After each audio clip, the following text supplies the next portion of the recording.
Hello दोस्तों, स्वागत है आपका हमारे YouTube चैनल संकल्प सूत्रा पर। तो दोस्तों, जैसा कि हमने आपसे प्रॉमिस किया था कि हमारे संकल्प सूत्रा चैनल पर आपको डी ट्रिपल एस बी से संबंधित सभी चीजें प्रोवाइड कराई जाएंगी। ठीक है, तो डी ट्रिपल एस बी का जो टीजीटी सोशल साइंस का है उसका सारा मटेरियल मैं आपको प्रोवाइड कर दूंगा। ये जो है आज हम लेके आए हैं प्रीवियस ईयर जो क्वेश्चंस पेपर हुए हैं। ये एक बुक है, आपको मार्केट में आसानी से मिल जाएगी, देख सकते हैं। ये टीजीटी की है, टीजीटी के लिए देख लीजिए। ठीक है दोस्तों, तो इसमें क्या है कि डी ट्रिपल एस बी के जो 2021 में पेपर हुए हैं, देखिए आप लोग देख सकते हैं, सामने आपके हैं कि 1 2 3 4 5 6 7 8 9 10 ऐसे ही लगभग मुझे लगता है और आपके टोटल 20 पेपर दिए हुए हैं। ठीक है, तो मेन चीज है तैयारी आप लोग कर रहे हैं, प्रीवियस ईयर के क्वेश्चन पे अच्छी पकड़ होनी चाहिए। तो देरी ना करते हुए हम लोग क्वेश्चन पेपर को सॉल्व करते हैं। तो ये हमारा जो है, ये शिफ्ट वन का फीमेल शिफ्ट वन 10 तारीख का पेपर है। 2021 में ये पहला पेपर हुआ था। तो पहला क्वेश्चन हमारा है कि 1920 से लेकर के 1930 के बीच किन देशों ने यूरोप में अनाज का आयात किया और जिससे कृषि कीमतों में गिरावट आ गई। तो दोस्तों आप देखते हैं कि ये जो टाइम पीरियड था हमारा, यूरोप से अनाज का मतलब आयात करने का अर्थ ये हुआ कि यूरोप में अनाज की प्रोडक्टिविटी या प्रोडक्शन ज्यादा है। ठीक है, तो आप जानते हैं कि वही 19वीं शताब्दी जब ब्रिटेन में औद्योगिक क्रांति की शुरुआत होती है। ठीक है, तो वहां पे औद्योगिक क्रांति की शुरुआत की वजह से क्या होता है, प्रोडक्शन बढ़ जाता है। तो 1920 अभी देखिए यहाँ पर इसका उत्तर हो जाएगा हमारा संयुक्त राज्य अमेरिका और कनाडा। ठीक है, तो संयुक्त राज्य अमेरिका और कनाडा में वहां से क्या होता था, यूरोप से ये लोग इंपोर्ट कर लेते थे अनाज। ठीक है, उसके बाद क्वेश्चन नंबर 2 पे चलते हैं। क्वेश्चन नंबर 2 हमारा है 1787 में लुई सोल्वे ने अपने कुलीन सदस्यों, अब बात किसकी की जा रही है कि कुलीन सदस्यों को किस शहर में निर्वासित कर दिया। ठीक है, तो अब देखिए टाइम पीरियड क्या है, ये 1787 मतलब 1787 में। और जो फ्रांस की क्रांति होती है, आप लोगों को पता होगा कि फ्रांस की जो क्रांति है वो कब होती है, 5 मई 1789 को। ठीक, तो 5 मई 1789 को एक शुरुआत होती है फ्रांस की क्रांति के लिए। जब आप लोग एनसीईआरटी पढ़ते हैं तो उसका आपका जो बास्तिल का पतन, ये स्टार्टिंग होता है हमारा, कैसे होता है, बास्तिल के पतन से। फ्रांसीसी चैप्टर, फ्रांसीसी क्रांति वाला जब चैप्टर पढ़ते हैं हम लोग एनसीईआरटी में, तो बास्तिल के पतन से स्टार्ट होता है। तो अभी यहाँ पे देखेंगे कि 1787 में फ्रांसीसी सम्राट लुई सोलवे ने, देखिए टाइम पीरियड के साथ में ये भी याद रखना है कि उस समय सम्राट था कौन। तो लुई 16वां था वहां पे। ठीक है, लुई 14वें से कंफ्यूज कर सकता है। फिर उसके बाद में आप देखिए तो कहाँ, किस शहर में, तो ट्रायज शहर में। तो हमारा इस क्वेश्चन का आंसर हो गया ट्रायज सिटी। ठीक है, तो और ये भी चीजें कुछ नोट कर लीजिएगा आप लोग कि वारसाय के भवन में जो बैठक हुई थी, ये कौन सी, स्टेट जनरल की बैठक। उसके बाद में 20 जून 1789 को टेनिस कोर्ट की शपथ ली गई। ठीक है, क्या होता था, अभी इसका डिटेल एनालिसिस नहीं करेंगे हम लोग, क्योंकि अगर डिटेल एनालिसिस करने बैठ जाएंगे तो ये क्वेश्चन आपका ये पेपर हो नहीं पाएगा। ठीक है, तो इस डिटेल एनालिसिस तो हम लोग बाद में भी कर लेंगे, एनसीईआरटी जब पूरी कराएंगे तब उसमें डिटेल कर लेंगे। अभी क्वेश्चन कर लेते हैं। किस अधिनियम ने ब्रिटिश सरकार को बिना किसी मुकदमे के, अब देख आप लोग जानते ही हैं कि रॉलेट एक्ट हो गया आंसर इसका। ठीक है, क्या है कि सरकार को, किसको, ब्रिटिश सरकार को बिना किसी मुकदमे के, ठीक है, तो बिना किसी मुकदमे के क्या होता था कि किसी भी व्यक्ति को कैद करने की ये शक्ति दे देता था रॉलेट एक्ट। इसे हम लोगों ने क्या, भारतीयों ने क्या कहा, इसे काला कानून। ठीक है, इसे हम लोग काला कानून के नाम से भी जानते हैं। तो ये जो इसकी शुरुआत हुई थी 1919 ईस्वी में, ये रॉलेट एक्ट आया था सर सिडनी रॉलेट के नेतृत्व में। ठीक है, इसका गठन किया गया था। और इस विधेयक के तहत ही क्या हुआ कि प्रांतीय सरकार, जो प्रांतीय सरकार थी, वो किसी बिना वारंट के तलाशी भी ले सकती थी, किसी को भी गिरफ्तार कर सकती थी। और बंदी प्रत्यक्षीकरण, आप लोग जानते ही हैं कि बंदी प्रत्यक्षीकरण का, आप लोग कोई कमेंट करके बताइएगा कि बंदी प्रत्यक्षीकरण जो है हमारे संविधान के किस आर्टिकल के तहत जो सुप्रीम कोर्ट है वो बंदी प्रत्यक्षीकरण नामक जो रिट है वो जारी करता है, और कितने प्रकार की रिट जारी कर सकता है सुप्रीम कोर्ट। ठीक है, चलिए ठीक है, नेक्स्ट क्वेश्चन पे आते हैं हम लोग। नेक्स्ट क्वेश्चन हमारा है कि इतिहास के माध्यम से, ठीक है, तो इतिहास के माध्यम से समाज के वैज्ञानिक विश्लेषण पर दुनिया को कैसे बदला जाए, इस पर अपने विचारों को किसने आधारित किया। अब देखिए कि आप लोग प्रश्न देख रहे हैं कि उस प्रश्नों का लेवल क्या है। थोड़ा सा तैयारी जो कीजिएगा ना बहुत ही स्पेसिफिक कीजिएगा, क्योंकि इसकी मेरिट भी हाई जाने वाली है, क्योंकि वैकेंसी कम है और पेपर का लेवल भी बहुत ही अच्छा रहने वाला है। तो इतिहास के माध्यम से समाज के वैज्ञानिक विश्लेषण पर दुनिया को कैसे बदला जाए, ये आप जानते ही हैं कि कार्ल मार्क्स दुनिया को ही बदलना चाहते थे। ठीक है? कार्ल मार्क्स इसका आंसर हो जाएगा हमारा, कार्ल मार्क्स, क्योंकि जो कार्ल हेनरी, इनका पूरा नाम क्या था? कार्ल हेनरिक मार्क्स, ठीक है? एक क्रांतिकारी समाजशास्त्री भी थे, इतिहासकार भी थे और ये एक अर्थशास्त्री भी थे। इन्होंने क्या दिया था? इन्होंने समाज को एक बहुत ही बड़ा योगदान दिया। जैसे कि आप जानते ही हैं कि जो फ्रांस की क्रांति अ, होती है, उसके बाद में उसमें जो विचार आते हैं, मार्क्स से विचारों का उत्थान होता है। तभी उसके बाद में क्या होता है कि जो रूस की क्रांति है, वो तो पूरी-पूरी डिपेंडेंट है मार्क्स के विचारों पर, ठीक है? तो इन्होंने क्या दिया? वैज्ञानिक समाजवाद। ये एक सिद्धांत है इनका, ठीक है? इन्होंने एक सिद्धांत दिया वैज्ञानिक समाजवाद। कार्ल मार्क्स इतिहास के माध्यम से समाज के वैज्ञानिक विश्लेषण की वकालत करते हैं और वे इस आधार पर ही अपने विचारों का निर्माण करते हैं। तो इस क्वेश्चन का आंसर हमारा क्या हुआ कि वैज्ञानिक विश्लेषण पर दुनिया को कैसे बदला जाए, ऐसे विचार दिए थे हमारे कार्ल मार्क्स ने, ठीक है? उसके बाद आते हैं क्वेश्चन नंबर 5 पे। भूदान आंदोलन के बारे में है। तो भूदान आंदोलन के बारे में आप लोगों ने पहले से ही पढ़ा होगा। इसके संबंध में कौन से कथन सत्य हैं? ठीक है? तो पहला है कि पहला स्टेटमेंट हमारा कह रहा है कि आंदोलन सरकार से स्वतंत्र था। ठीक है? तो आंदोलन वास्तव में सरकार से स्वतंत्र था। उसके बाद कहते हैं कि आंदोलन को कांग्रेस पार्टी का समर्थन प्राप्त था। तो उस समय जान ही रहे हैं कि जो है भूदान आंदोलन विनोबा भावे के द्वारा 1951 में प्रारंभ किया गया था। आंदोलन को कांग्रेस पार्टी के द्वारा बाद में समर्थन भी दिया गया। ठीक है? तो इसमें पूछ रहा है कि सत्य। अब एक चीज़ और ध्यान में रखिएगा कि कौन से कथन सत्य हैं, इसको ज़्यादा हाइलाइट कर लीजिएगा, जिससे कि आपको क्वेश्चन सॉल्व करने में डाउट ना हो बाद में, ठीक है? उसके बाद कह रहा है कि ये भी हमारा स्टेटमेंट क्या हो गया? सही। उसके बाद कह रहा है कि इसका नेतृत्व जयप्रकाश नारायण ने किया था, तो यही हमारा स्टेटमेंट क्या हो जाता है? गलत, क्योंकि इसका नेतृत्व किसने किया था? आप लोग सब लोग जानते हैं, उनको संत की उपाधि दी जाती है, हमारे विनोबा भावे जी। ठीक है? तो भूदान आंदोलन का जो नेतृत्व जो किया था, वो किया था संत विनोबा भावे ने और कब किया था? 1951 डेट याद रखिएगा, इम्पोर्टेंट है, ठीक है? इसमें 1951 में यानी कि 1951 में ये प्रारंभ किया गया था। इसमें था क्या? एक तरीके से ये भूमि के सुधार के लिए आंदोलन था। जैसे कि शैक्षिक रूप से लोगों के पास जिनके पास बहुत अधिक भू थी यानी कि ज़मीन थी, वो अपनी इच्छा के अनुसार क्या कर सकते थे? लोगों को जिनके पास भूमि नहीं है, उनको दी जाए। ये इक्वल डिस्ट्रीब्यूशन की बात करते थे। तो ये एक बहुत ही बड़ा इनिशिएटिव इनका था। इस आंदोलन को कांग्रेस पार्टी का समर्थन प्राप्त था, ठीक है? और यह आंदोलन सरकार से स्वतंत्र था। ये भी स्टेटमेंट वाइज़ आ सकता है इसमें डायरेक्ट। तो विनोबा भावे ने आगे चल कर के इस आंदोलन में गांधीवादी विचार, ठीक है? गांधीवादी विचार क्या है? जैसे रचनात्मक कार्यों एवं ट्रस्टीशिप का सिद्धांत। तो गांधी जी का ट्रस्टीशिप का सिद्धांत क्या है? आप लोग एक्सप्लेन कर सकते हैं, कमेंट बॉक्स में बताइएगा आप लोग कि गांधी जी का जो ट्रस्टीशिप और रचनात्मक कार्यों के लिए जो सिद्धांत था, वो किस नाम से जाना जाता है और क्या है? ठीक है? उसके बाद में हम आ जाते हैं नेक्स्ट क्वेश्चन पे, हमारा क्वेश्चन नंबर है 6। ये बात करता है हमारा फ्रांसीसी क्रांति के बारे में, ठीक है? तो फ्रांसीसी क्रांति के बारे में जो घटना वर्ष है, उससे संबंधित कुछ चीजें हैं, आप लोग देखिए। पहला हमारा स्टेटमेंट कह रहा है कि मनुष्य और नागरिक के अधिकारों की घोषणा जो है वो 1789 में। कह रहा है कौन सा युग्म सही है? पहले तो इसको हाइलाइट करेंगे, ठीक है? सही पूछ रहा है। फिर कहता है कि मनुष्य और नागरिकों के अधिकारों की घोषणा 1789 में की गई। तो क्या ये स्टेटमेंट सही है? देखते हैं। आगे कहता है कि चर्च और पादरियों में सुधार 1789, ठीक?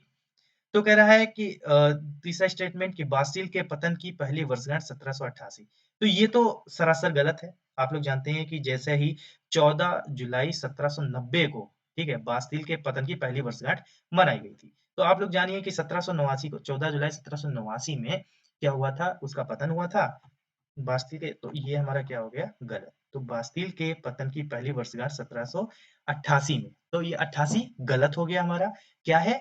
तो बास्तील के पतन की जो पहली वर्षगांठ मनाई गई, वो 1790 में मनाई गई, क्योंकि 14 जुलाई 1789 को बास्तील के पतन की घटना से ही हमारी एनसीईआरटी का चैप्टर स्टार्ट होता है। ठीक है? तो इसमें हमारा गलत हो गया क्या? Statement number 3। तो 3 जिसमें है कट कर दो पहले। तो ये भी गलत हो गया और ये भी गलत हो गया। फिर उसके बाद में ये हमारा गलत हो गया और ये भी गलत हो गया। देन उसके बाद में हमारा स्टेटमेंट नंबर 2 कह रहा है कि चर्च और पादरियों में सुधार। फिर फ्रांसीसी क्रांति में क्रांतिकारी राजनीतिक और सामाजिक परिवर्तन की अवधि जो थी वो 1789 के स्टेट जनरल के साथ शुरुआत हुई थी, ठीक है। फिर नवंबर 1799 में फ्रांसीसी वाणिज्य दूतावास के गठन के साथ ही समाप्त हो गई। 1789 में फ्रांस की जो है वो राष्ट्रीय संविधान सभा के द्वारा मनुष्य और नागरिकों के अधिकारों की घोषणा की गई और फ्रांसीसी क्रांतियों के उत्पन्न एक मानवाधिकारों का दस्तावेज। अब कह रहे हैं कि फ्रांसीसी क्रांति से उत्पन्न जो नागरिकों के अधिकार है, क्या है? नागरिकों के अधिकारों की घोषणा की गई। ये किससे निकले? फ्रांसीसी क्रांति से। ठीक। उसके बाद में आता है कि फ्रांसीसी क्रांतियों के दौरान पादरियों का नागरिक संविधान 12 जुलाई 1790 को, ठीक है। अब देखिए ये इंपॉर्टेंट डेट हो गई आपकी कि फ्रांसीसी क्रांति के दौरान पादरियों का नागरिक संविधान 12 जुलाई 1790 फ्रांस में रोमन कैथोलिक चर्च के राष्ट्रीय आधार पर पुनर्गठित करने का प्रचार था। ठीक है। तो दोस्तों ऐसे ही क्वेश्चन है, क्वेश्चनों में मतलब लगभग एक चीज देखिएगा कि जो फैक्चुअल है बहुत ज्यादा है। ठीक है। तो हमारा ये भी स्टेटमेंट हो गया गलत। तो हमारा आंसर क्या हो गया? बी। सॉरी दोस्तों। तो हमारा आंसर हो गया हमारा बी। ठीक। उसका नेक्स्ट क्वेश्चन देखते हैं कि तुम मुझे खून दो मैं तुम्हें आजादी दूंगा। इस तरीके की बहुत छोटे मोटे क्वेश्चन भी बीच बीच में डाल दिए जाते हैं जिससे कि आप लोगों का कॉन्फिडेंस लेवल जो है थोड़ा सा बना रहे। तो तुम मुझे खून दो मैं तुम्हें आजादी दूंगा, इसमें भी कोई डाउट नहीं है। आपका सुभाष चंद्र बोस इन्होंने दिया था नारा। कब दिया था? तो 1942 के टाइम पे, ठीक है। और जय हिंद का नारा भी इन्होंने ही दिया था, ठीक है। जय हिंद का नारा, तुम मुझे खून दो मैं तुम्हें आजादी दूंगा, ये नारा। और आजादी आजाद हिंद फौज के लिए ही ये प्रसिद्ध नारा इन्होंने दिया था। और इनकी एक बुक बहुत ही इंपॉर्टेंट है, ये याद रखिएगा आप लोग कि द इंडियन स्ट्रगल। ये कब लिखी थी इन्होंने? 1942 में। और 1942 में हमारे नेशनल मूवमेंट का एक बहुत ही बड़ा इनिशिएटिव कह सकते हैं कि आंदोलन था, भारत छोड़ो आंदोलन। उसके बारे में आप लोग अच्छे से पढ़ लीजिएगा, तैयार करिएगा, जरूर क्वेश्चन आएगा। गांधी जी के लिए सर्वप्रथम राष्ट्रपिता शब्द का संबोधन भी किसने किया था? तो हमारे नेताजी सुभाष चंद्र बोस के द्वारा किया गया था। ठीक है। किस चीज की? राष्ट्रपिता की उपाधि। अच्छा, राष्ट्रपिता की उपाधि इनको दी गई थी किसके द्वारा? सुभाष चंद्र बोस के द्वारा। तो इन्होंने इनको जो है और कौन कौन सी उपाधियां दी गई और टैगोर जी के द्वारा इनको कौन सी उपाधि दी गई, ये लोग आप कमेंट बॉक्स में बताइए। ठीक है। तो 1857 के दौरान दिल्ली पर कब्जा किया गया था। ठीक। तो एक चीज ये याद रखिए क्योंकि 1857 की क्रांति जिस दिन स्टार्ट होती है 10 तारीख को, आप लोग जानते ही हैं। फिर देखिए क्या है क्वेश्चन आपका कि 1857 के दौरान दिल्ली पर कब्जा किया गया था, डेट पूछ रहा है। देख रहे हैं आप लोग कि कितना फैक्चुअल ये आप लोग एकदम से रट्टा ही मारिए इसको, क्योंकि 20 सितंबर 1857 को क्या हुआ था कि बहादुर शाह जफर द्वितीय, सॉरी हाँ इनको जफर ही कहते हैं, ठीक है। तो बहादुर शाह जफर जो थे ये 1857 की जो क्रांति थी उस विद्रोह के वास्तविक नेता के रूप में इनको चुना गया था। लेकिन इनकी एज अधिक होने के कारण इन्होंने क्या किया था कि अपने सेनानायक, उसका नाम था बख्त खां।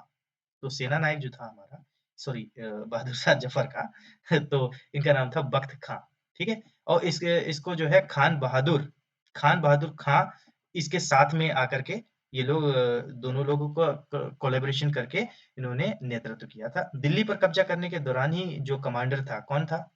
ये भी इंपॉर्टेंट है कि दिल्ली पर जो कब्जा करने के दौरान जो अंग्रेज कमांडर था उसका नाम क्या था? John Nicholson. ठीक है। इसकी हालांकि मृत्यु हो गई थी। ये पॉइंट्स आप लोग अलग से एक पेज ले लीजिए, एक A4 साइज का पेज लीजिए और उसमें पॉइंट वाइज बनाते चलिए जो फैक्ट है, क्योंकि लास्ट टाइम आप एग्जाम के टाइम पे इसको रिवाइज कर सकते हैं। क्योंकि जॉन निकलसन की मृत्यु हुई थी, क्या अंग्रेज कमांडर थे ये 1857 की क्रांति में। उसके बाद में ये दिल्ली से संबंधित है, याद रखिएगा।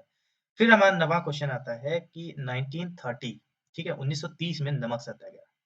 अब भाई हिस्ट्री पढ़ रहे हैं और मॉडर्न में पढ़ें और गांधी को ना पढ़ें, ऐसा हो ही नहीं सकता। तो 1930 में नमक सत्याग्रह किस आंदोलन का अंग था? तो क्वेश्चन हमारा क्लियर हो गया। तो आगे देखिए क्वेश्चन हमारा क्या आता है कि खेड़ा आंदोलन यानी कि खेड़ा सत्याग्रह। फिर भारत छोड़ो आंदोलन, क्या भारत छोड़ो आंदोलन से था? नहीं। सविनय अवज्ञा आंदोलन, हाँ। तो सविनय अवज्ञा आंदोलन से ही संबंधित था, यानी कि सिविल डिसओबीडियंस मूवमेंट, इसी से संबंधित हमारा था क्या? नमक सत्याग्रह। ठीक है। तो 1930 में जो नमक सत्याग्रह होता है, सविनय अवज्ञा आंदोलन के नाम से इसे जाने जाता है। दांडी मार्च, ठीक है। इसी में देखिएगा, जो दांडी मार्च होता है वो भी किस लिए होता है? नमक सत्याग्रह ही, ठीक है। तो 12 मार्च से लेकर के 6 अप्रैल 1930 तक ये मार्च करते हैं दांडी से, ठीक है। दांडी कहाँ है? गुजरात में है, ठीक है। इसको नमक सत्याग्रह के नाम से जाना जाता है। गांधी जी के 11 सूत्री मांग का जो है वो ब्रिटिश सरकार के द्वारा समर्थन ना मिलने के कारण ही गांधी जी ने ये क्या किया था कि 12 मार्च 1930 को साबरमती आश्रम से अपने 78 सहयोगियों के साथ, अब देखिए ये बहुत ही फैक्चुअल पेपर बनाता है डी ट्रिपल एस बी, तो इसमें फैक्ट याद कीजिएगा, कितने सहयोगी? तो 78 सहयोगियों के साथ में दांडी के लिए पदयात्रा प्रारंभ की। कितने दिन के लिए? 24 दिन के लिए, ठीक है। और कितना किलोमीटर? तो 240 किलोमीटर की यात्रा इन्होंने की थी, ठीक है। तो मतलब गांधी जी को ऐसे ही कमजोर मत दिखिएगा कि एक लकड़िया लेके चल रहे हैं।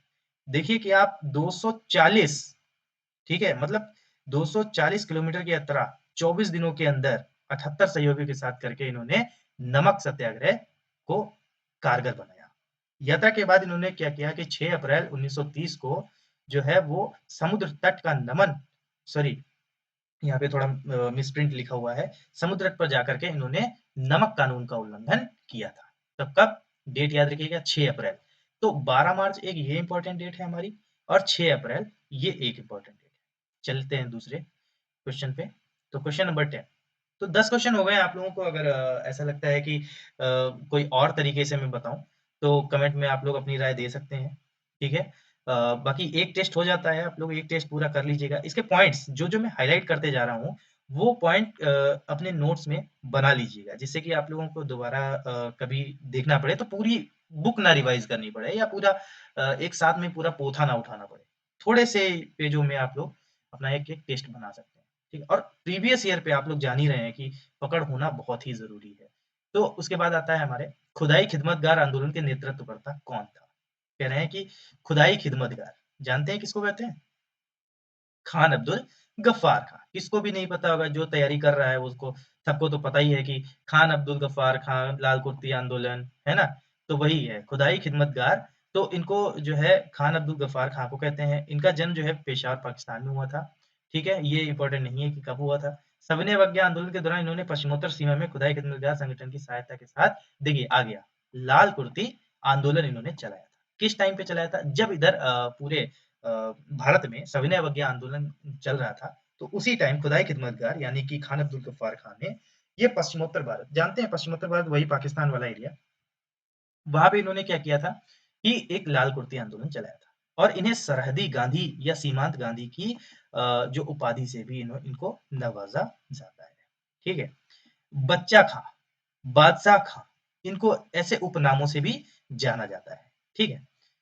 उसके बाद है कि 1987 ईस्वी में भारत सरकार के द्वारा इन्हें भारत रत्न की उपाधि प्रदान की गई, ठीक है।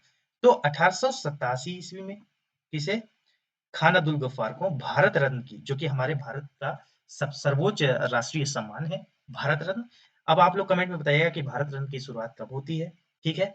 और भारत में जो सर्वोच्च सम्मान है वो किन किन श्रेणियों में दिए जाते हैं, कौन कौन से दिए जाते हैं, कमेंट बॉक्स में बताइएगा, ठीक है। यह सम्मान प्राप्त करने वाले ये प्रथम विदेशी नागरिक थे। क्या? कि ये सम्मान प्राप्त करने वाले ये प्रथम विदेशी नागरिक थे, यानी कि खान अब्दुल गफ्फार खान हमारे भारत के नहीं थे, ठीक है। तो ये विदेशी नागरिक थे। उसके बाद में इनकी मृत्यु 1988 में, कोई मतलब नहीं है, याद करना नहीं है आपको। उसके बाद में क्वेश्चन नंबर आता है 11, भारत के लिए 1945 की आर्थिक विकास योजना। अब डायरेक्ट ये भी क्वेश्चन आ जाता है कि जो बॉम्बे प्लान है, आप लोग कई बार क्वेश्चन में देखे होंगे, पीसीएस वगैरह में तैयारी कर रहे होंगे तो आपने बोलने देखा होगा कि बॉम्बे प्लान, ये कई बार पूछा जाता है। तो भारत के लिए 1945 में आर्थिक विकास योजना, जिसे हम बॉम्बे प्लान के नाम से जानते हैं, ठीक है। डायरेक्ट आप लोग जान ही रहे हैं ये चीज कि 1945 में आर्थिक विकास योजना को बॉम्बे प्लान के नाम से जाना जाता है। यह योजना 1944 से 1945 में 8 प्रमुख भारतीय उद्योगपतियों के द्वारा प्रकाशित की गई थी, ठीक है। शुरुआत में केवल इसे निजी प्रसार के लिए, बाद में इसको गवर्नमेंट के लिए भी अलाउड किया गया। मतलब कि जो इसकी नीतियां थी बहुत अच्छी थी, इसका प्लान था बहुत अच्छा था, तो फिर गवर्नमेंट भी इसे अडॉप्ट कर लिया। उसके बाद क्वेश्चन नंबर आता है 12, तो प्रथम गोलमेज सम्मेलन में किसने भाग नहीं लिया था? पूछ रहा है कि प्रथम गोलमेज सम्मेलन में इसने भाग नहीं लिया था। ठीक है, तो आप जानते ही हैं कि प्रथम गोलमेज सम्मेलन कब हुआ था। तो प्रथम गोलमेज सम्मेलन जो हुआ था वो हमारा हुआ था 1930 में। अब जैसे ही नहीं है इसको हाईलाइट कीजिए, क्योंकि नहीं लिया था ये चीज इंपॉर्टेंट है। तो प्रथम गोलमेज सम्मेलन में नहीं लिया था, तो भारतीय राष्ट्रीय कांग्रेस, आप जानते हैं कि दूसरे गोलमेज सम्मेलन यानी कि 1931 में भारतीय राष्ट्रीय कांग्रेस को शामिल करने के लिए ही गांधी इरविन समझौता 1931 होता है। ठीक है दोस्तों, तो प्रथम गोलमेज सम्मेलन जो हुआ है वो 1930 से 1931 के बीच चला, तो इसमें राष्ट्रीय कांग्रेस ने भाग नहीं लिया था। ठीक है, तो यही पूछ रहा है, लेकिन देशी रियासतों के प्रतिनिधियों ने भाग लिया था। ठीक, तो हमारा इसका आंसर हो जाएगा केवल 2। तो नहीं लिया था भारतीय राष्ट्रीय कांग्रेस। देखते हैं हमारा डिस्क्रिप्शन क्या है। डिस्क्रिप्शन में देखो दे रखा है कि प्रथम गोलमेज सम्मेलन जो हुआ था वो नवंबर 1930 से लेकर 31 तक चला था। ठीक है, तो इसमें भारतीय राष्ट्रीय कांग्रेस ने भाग नहीं लिया था। इसमें क्या है, मुस्लिम लीग, हिंदू महासभा, क्या क्या, मुस्लिम लीग की बात करते हैं हम लोग। मुस्लिम लीग, हिंदू महासभा, उदारवादी, दलित वर्ग तथा देशी रियासतों के प्रतिनिधियों ने इसमें भाग लिया था, और भारतीय राष्ट्रीय कांग्रेस ने इस सम्मेलन का बहिष्कार किया था। ठीक, तो भारतीय राष्ट्रीय कांग्रेस इस सम्मेलन का बहिष्कार करने वाली संस्था थी। सॉरी दोस्तों। नेक्स्ट क्वेश्चन हमारा आता है क्वेश्चन नंबर 13। रूसी क्रांति के चरणों के संदर्भ में। ठीक, तो रूसी क्रांति, आप लोग जान रहे हैं कि आपका जो सिलेबस है उसमें फ्रांस की क्रांति और रूस की क्रांति शामिल है। तो लास्ट ईयर का क्वेश्चन है ये हमारा, कि रूसी क्रांति के चरणों के संदर्भ में निम्नलिखित में से कौन सा कथन सही है। तो कहता है कि 20वीं सदी के शुरुआत तक मध्यम वर्ग, ठीक है, किसकी बात कर रहा है, मध्यम वर्ग। ठीक है, तो मध्यम वर्ग के बुद्धिजीवियों ने भाग लेना शुरू कर दिया। ठीक, तो क्या हुआ था कि 20वीं सदी के शुरुआत तक मध्यम वर्गियों ने, के बुद्धिजीवी जो थे उन्होंने भाग लेना शुरू कर दिया था इसमें। फिर कहता है कि 19वीं सदी में इसमें केवल मजदूरों और किसानों के सदस्य ही शामिल थे। केवल जो है मजदूर और किसानों के सदस्य ही शामिल थे 19वीं सदी, तो ये भी सही है। तो पहले क्या था कि 19वीं शताब्दी के शुरुआत तक मध्यम वर्ग के बुद्धिजीवियों ने भाग लेना शुरू कर दिया, क्योंकि इन बुद्धिजीवियों ने शासकों का विरोध करने के लिए क्लब और संगठन बनाए। ठीक है, तो क्लब और संगठन बनाए 19वीं सदी में। इन्होंने क्या किया कि केवल पहले क्या था कि किसान और मजदूरी इसमें शामिल हुआ करते थे, क्योंकि वे जमीन के मुख्य मालिक थे और अपने आप को मानते थे कि वे मूल समाजवादी। क्या है, वे मूल समाजवादी। तो इसका हमारा आंसर हो जाएगा 1 और 2 दोनों। ठीक है, तो मध्यम वर्ग के बुद्धिजीवियों ने भाग लिया कब, 20वीं सदी में, और 19वीं सदी तक केवल मजदूर और किसान थे। सही है। उसके बाद में क्वेश्चन नंबर हमारा आता है 14। कौन सा समाज उत्पादन के साधनों के निजी स्वामित्व को नष्ट करता है। ठीक, समझ रहे हैं। तो समाजवाद क्या करता है, समाजवाद हमारा कहता है कि जो है सभी जो एक मिनट, अभी इसको डिस्क्रिप्शन में इसको देख लेते हैं। कौन सा समाज उत्पादन के जो साधन है उसमें निजी स्वामित्व, कह रहा है कि निजी स्वामित्व को नष्ट करता है और उसके स्थान पर उत्पादन के साधनों का सार्वजनिक स्वामित्व बनाता है।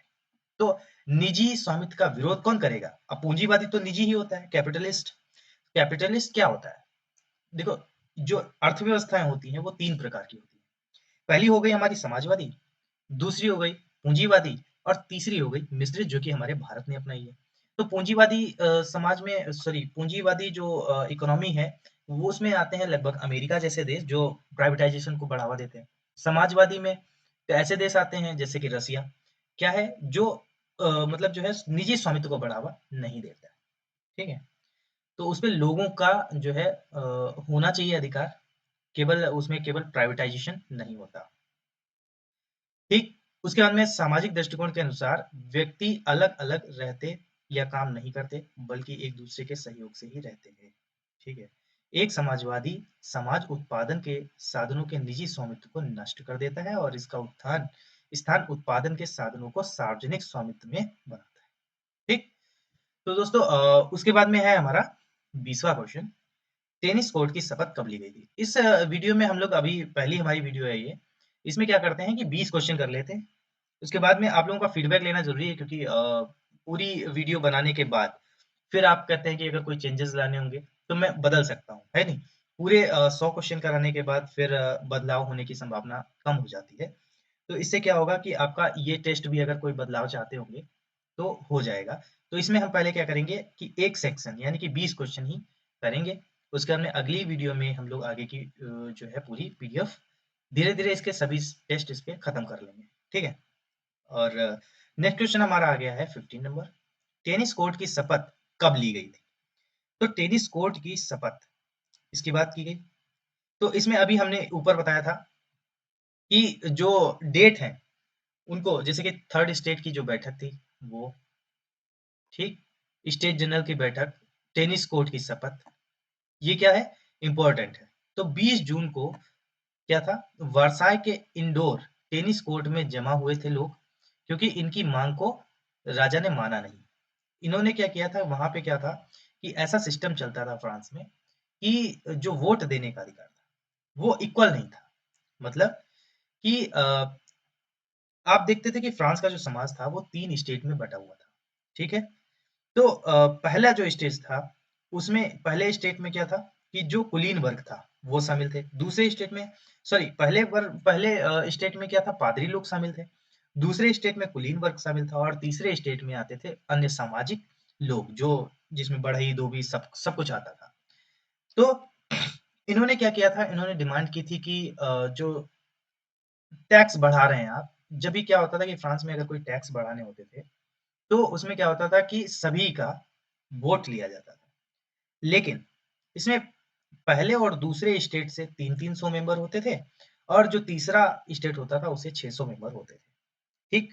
तो 600 मेंबर जो होते थे, लेकिन उनको वोट देने का राइट क्या था, एक। तो ऐसे क्या होता था कि तीनों गुटों से एक-एक वोट लिया जाता था। लेकिन इन लोगों की डिमांड ये थी, ये लोग चाहते थे कि जितने लोग हैं, पार्टिसिपेट कर रहे हैं, सभी का एक-एक मत होना चाहिए। मतलब कि हर व्यक्ति के द्वारा एक वोट दिया जाए। इससे क्या होता था कि 300 मेंबर जो हैं वो पहले स्टेट के पादरी वर्ग से, 300 मेंबर जो हैं वो कुलीन वर्ग से और 600 मेंबर जो आते थे वो जन सामान्य लोग आते थे। ठीक है? बैटरी डाउन हो रही है दोस्तों, तो नेक्स्ट क्वेश्चन पे जल्दी से कर लेते हैं, कंप्लीट हो जाए जिससे कि क्लास हमारी। खिलाफत आंदोलन की शुरुआत किसने की थी? तो 16 नंबर क्वेश्चन हमारा, हु स्टार्टेड द खिलाफत एट मूवमेंट, क्योंकि खिलाफत आंदोलन की जो शुरुआत थी वो हमारे मोहम्मद अली और शौकत अली, जिन्हें हम अली बंधु के नाम से भी जानते हैं, तो इन्होंने क्या किया था, खिलाफत आंदोलन की शुरुआत की। ठीक, तो खिलाफत आंदोलन की शुरुआत भारत में दो भाइयों मोहम्मद अली और शौकत अली के नेतृत्व में खान अब्दुल गफ्फार खान ने इन्होंने किया था, ठीक है? और खिलाफत आंदोलन जो तुर्की के जो सुल्तान थे, ठीक है, उनको अपने पद से जो क्या किया गया था, हटा दिया गया था। उसके बाद में गांधी जी ने भी इस खिलाफत आंदोलन को सहयोग प्रदान करने के लिए क्या किया था, खिलाफत आंदोलन को इन्होंने कहा था गांधी जी ने कि सपोर्ट कीजिए, जिससे कि आपस में अब जो खिलाफत आंदोलन जो हो रहा है, आप जान रहे हैं कि इससे क्या होता है कि अगर हम एक दूसरी कम्युनिटी का सहयोग करेंगे तो हम लोग जल्दी आज़ादी पा जाएंगे। इस तरीके का उनका विचार था, इसलिए गांधी जी कह रहे थे कि खिलाफत आंदोलन में हम लोगों को भी पार्टिसिपेट करना चाहिए। तो 70 नंबर क्वेश्चन हमारा कहता है कि अवध राज्य को अंग्रेजों ने कब समाप्त कर दिया? अब कुशासन के आरोप में जानते ही हैं कि अवध जो था उसे कुशासन के आरोप में अंग्रेजों ने छीन लिया था हमसे। तो अवध राज्य को अंग्रेजों ने कब समाप्त किया? तो इसका आंसर हो गया 1856। ठीक है, तो सहायक संधि के तहत 1856 में अंग्रेजों ने अवध राज्य का समामेलन किया था। सहायक संधि का जन्मदाता कौन था? फ्रांसीसी अधिकारी डुप्ले। ठीक है, लेकिन इसका सहायक संधि का जन्मदाता जरूर फ्रांसीसी था, लेकिन इसका उपयोग अंग्रेजों ने बहुत अच्छे से किया। अंग्रेजी गवर्नर लॉर्ड वेलेस्ली ने इसे व्यापक रूप से क्या किया, अपनाया। किसने? लॉर्ड वेलेस्ली ने। उसके बाद में अवध के अंतिम नवाब, क्या नाम था इनका? नवाब वाजिद अली शाह। ठीक है, उनके समय में 1856 में, अब आरोप किस चीज का लगा था? कुशासन का। ठीक है, तो कुशासन का आरोप लगा करके इन्होंने क्या किया था, अवध को ब्रिटिश राज्य में मिला लिया। इसके अतिरिक्त भी जो कई सारे राज्य थे, जैसे कि मैसूर, मैसूर को कब मिलाया गया? 1799 में। ठीक है, फिर तंजौर को 1799 में, पेशवा को 1801 में, भोसले को 1803 में, सिंधिया को 1804 में, सहायक संधि में शामिल कर लिया। ये सन याद रखिएगा जरूर, क्योंकि जब ये पूछ सकता है कि अवध राज्य को अंग्रेजों ने कब मिलाया, तो कल को ये भी पूछ सकता है कि मैसूर राज्य को कब, या सिंधिया को कब, या मिलान में भी दे सकता है इसको, ठीक है। उसके बाद में हमारा 18 नंबर क्वेश्चन आता है कि रूसी क्रांति का नेतृत्व किस पार्टी के द्वारा प्रदान किया गया। ठीक है, तो हमारा जो था वो रूसी सोशल डेमोक्रेटिक लेबर पार्टी, उस समय कौन सी पार्टी वर्क कर रही थी, ठीक है, RSDL, ठीक है, रूसी सोशल डेमोक्रेटिक लेबर पार्टी। रूसी क्रांति का नेतृत्व यही पार्टी कर रही थी। रूस कम्युनिस्ट पार्टी ये नहीं थी, क्योंकि रूसी क्रांति जो है वो 1917 की रूस की क्रांति भी इसे कहा जाता है, और 1917 में दो क्रांतियां हुई थी। अब ये याद रखिएगा कि जो एक फरवरी क्रांति के नाम से जानी जाती है, एक अक्टूबर क्रांति के नाम से जानी जाती है, ठीक है, एक अक्टूबर की क्रांति के नाम से जानी जाती है। अब फर्दर गैपोन वगैरह के इसमें आती है, जब हम लोग एनसीईआरटी पढ़ेंगे तो उसमें पूरा डिटेल्ड एनालिसिस करेंगे इसका, ठीक है, कि रूसी क्रांति क्या है। 1917 की रूस क्रांति भी इसे कहते हैं। इसमें दो क्रांतियां, पहली क्रांति फरवरी, जिसने क्या किया, शाही सरकार को उखाड़ के फेंक दिया, और जो दूसरी क्रांति थी 1917 के अक्टूबर क्रांति में, इसने क्या किया, रूस की सत्ता पर समाजवादियों का कब्जा, ठीक। तो याद रखिएगा, जो फरवरी क्रांति थी उससे क्या हुआ कि सरकार को, जो शाही सरकार थी उसको उखाड़ फेंका।